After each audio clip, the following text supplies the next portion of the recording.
अलग अलग तरह की बंदूकों का अलग अलग तरह का मैकेनिज्म होता है, पर सभी बंदूकें एक ही बेसिक प्रिंसिपल पर काम करती हैं।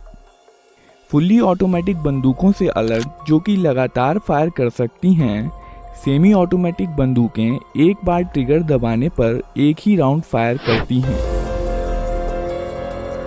यह एक 9mm सेमी ऑटोमेटिक पिस्तौल है।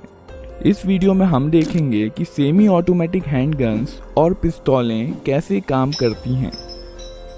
यह एक कारतूस या कार्ट्रिज है। इसे मैगजीन में लोड किया जाता है, जिसमें स्प्रिंग और फॉलोअर इस पर दबाव बनाए रखते हैं।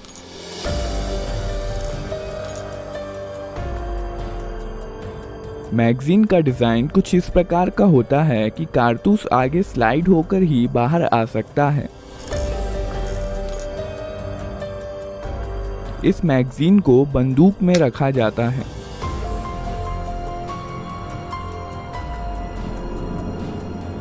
यहाँ पर बंदूक के अंदर के महत्वपूर्ण पार्ट्स दिखाए गए हैं।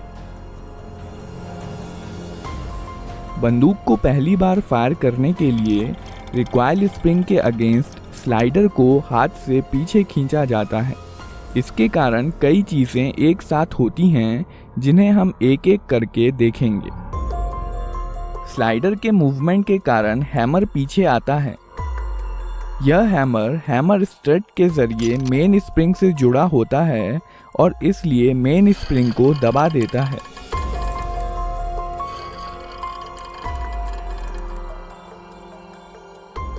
यह सीयर है। यह हैमर के मूवमेंट को कंट्रोल करता है। जब स्लाइडर पीछे जाता है, तब सीयर लीफ स्प्रिंग के दबाव में हैमर के साथ एंगेज हो जाता है और हैमर को वापस जाने से रोकता है। जब स्लाइडर को छोड़ दिया जाता है, तब रिकॉइल स्प्रिंग के कारण स्लाइडर अपनी पहले वाली स्थिति में चला जाता है, जबकि हैमर सीयर के कारण अपनी स्थिति में बना रहता है। इस प्रक्रिया को कॉकिंग कहते हैं। जब स्लाइडर पीछे आता है, तो इस पर बने प्रोजेक्शन बैरल को पीछे की ओर धकेलते हैं, जिसके कारण बैरल कुछ नीचे हो जाता है और इसलिए अब इसमें कारतूस आसानी से भरा जा सकता है। जब स्लाइडर वापस लौट रहा होता है, तो यह एक कारतूस बैरल में ले जाता है और बैरल को अपनी पहले वाली स्थिति में धकेल देता है। कारतूस का पिछला हिस्सा एक्सट्रैक्टर में फंस जाता है, जो कि स्लाइडर से जुड़ा होता है। पिस्तौल अब फायर करने के लिए तैयार है। जब ट्रिगर दबाया जाता है, सीयर डिस्कनेक्टर के माध्यम से धकेल दिया जाता है, जिसके कारण यह हैमर से डिसएंगेज हो जाता है। हैमर अब फ्री है और मेन स्प्रिंग के दबाव में यह फायरिंग पिन, जो कि स्लाइडर में फिक्स्ड होती है, से जा टकराता है।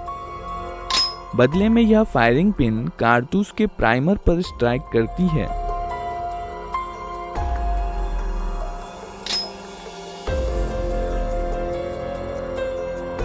प्राइमर में इम्पैक्ट सेंसिटिव एक्सप्लोजिव होता है, जो फायरिंग पिन के टकराने की वजह से जल जाता है। इसके कारण कारतूस में रखे पाउडर में आग लग जाती है, जिसकी वजह से बहुत सारी गैसेस पैदा होती हैं और इस प्रकार बुलेट के पीछे की जगह बेहद हाई प्रेशर गैसों से भर जाती है। इसलिए बुलेट पर पीछे से बल लगता है, जिसके कारण बुलेट बहुत तेज गति के साथ बैरल से बाहर निकलती है। बुलेट के बाहर आ जाने पर यह गैसेस एटमॉस्फेयर में चली जाती हैं और अब यह बुलेट पर कोई बल नहीं लगाती हैं और बुलेट अपने मोमेंटम के कारण आगे बढ़ती जाती हैं।